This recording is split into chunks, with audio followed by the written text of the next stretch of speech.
वो कहते हैं हमको 50 लाख रुपया दो, अच्छा। और नहीं तो आधी जमीन मेरे नाम पे लिखो। 8 बार मैंने थाना से एप्लीकेशन दी जी 4 बार मैंने एसडीएम साहब को एप्लीकेशन दी जी और 3 बार मैं एसडीएम साहब से पर्सनली मिला हूँ। जी जी आश्वासन देती मगर हमारा काम कुछ नहीं करती वो। हमारी जमीन स्टेशन के पास में है जी खरीदी 19 साल पहले। जी अब हमको 6 महीने से परेशान किया जा रहा है। ठीक है। जोतने बोने नहीं दे रहे हैं। क्या कहते हैं?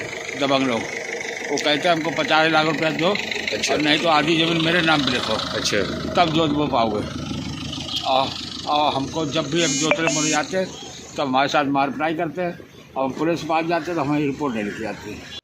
सुना आपने, देश की सेवा करने के बाद अपनी ही जमीन को पाने के लिए एक रिटायर्ड फौजी को कैसे दर दर भटकना पड़ रहा है, क्योंकि शिकायत करने पर थाने में मामला दर्ज नहीं किया जा रहा और अधिकारी बात सुनने को तैयार नहीं है।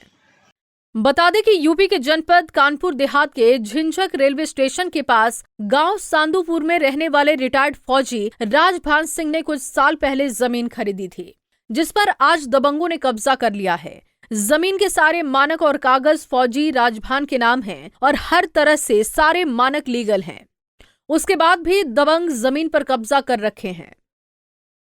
रिटायर्ड फौजी का कहना है कि बीते कुछ दिन पहले दबंगों ने फौजी के साथ मारपीट की थी, जिसके बाद फौजी ने डायल 112 को सूचना दी थी। जब मौके पर पुलिस पहुंची तो दबंग अपनी दबंगई उनके सामने भी दिखाने लगे, लेकिन बाद में आश्वासन देकर मामले को टाल दिया गया। न्याय नहीं मिलता देख रिटायर्ड फौजी अपने बेटे के साथ लखनऊ मुख्यमंत्री कार्यालय पहुंचा, जहां उसने प्रार्थना पत्र दिया और अपनी समस्या को बताया। लेकिन वहां से तो जिलाधिकारी को आदेश कर दिया गया, लेकिन फिर भी कोई कार्रवाई नहीं हुई। उसी टाइम मैंने अकेला पाकर मुझे मार पिटाई किया, और इसके बाद जब मैं थाने गया हाँ। तो एसएचओ साहब उस समय थे नहीं, तो लोग बताया कि आप थोड़ा सा इंतजार करो, एसएचओ साहब आएंगे हाँ। तो आपकी रिपोर्ट लिखी जाएगी। अच्छा। और हमारा ना मेडिकल करवाया गया हाँ हाँ। और ना कुछ एफआईआर लिखी गई। अच्छा, अभी आप जिलाधिकारी कार्यालय आए हैं, जी। क्या मानते हैं? डीएम से मुलाकात हुई? डीएम साहब से मैंने 2 बार पहले मुलाकात की है जी। आश्वासन मिला था जी। मगर एसडीएम साहब जो है कोई कार्रवाई नहीं करती हैं, और मैं फिर आज तीसरी बार आया हूँ डीएम साहब के पास अपनी फिराक लेके। कुल मिला के आप दर दर भटकने को मजबूर है, उसके बाद भी कोई कार्रवाई नहीं हो रही? नहीं साहब, मेरी कोई सुनवाई कहीं नहीं हो रही, बस हमको आश्वासन मिलता है मगर हमारी कोई समस्या समाधान हो रही। जमीन मेरी ऐसे पड़ी है और लोगों ने झोपड़ी बना कब्जा कर लिया है। वहीं अब इस पूरे मामले पर पत्रकारों से बात करते हुए रिटायर्ड फौजी का कहना है कि मैं अधिकारियों के चक्कर काट के परेशान हो चुका हूं, कोई कार्रवाई नहीं हो रही है।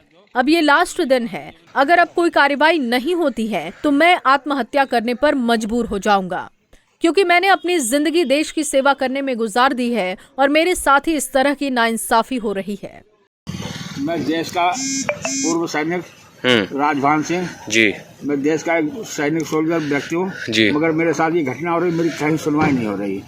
मैं बहुत दुखी हूँ, मैं आत्महत्या करना चाहता हूँ। मैं बस लास्ट मेरा यही रह गया है। जी जी। मैं दर दर की ठोकरें खाकर परेशान हो गया हूँ। पंजाब केसरी टीवी के लिए कानपुर देहात से फरदीन खान की रिपोर्ट।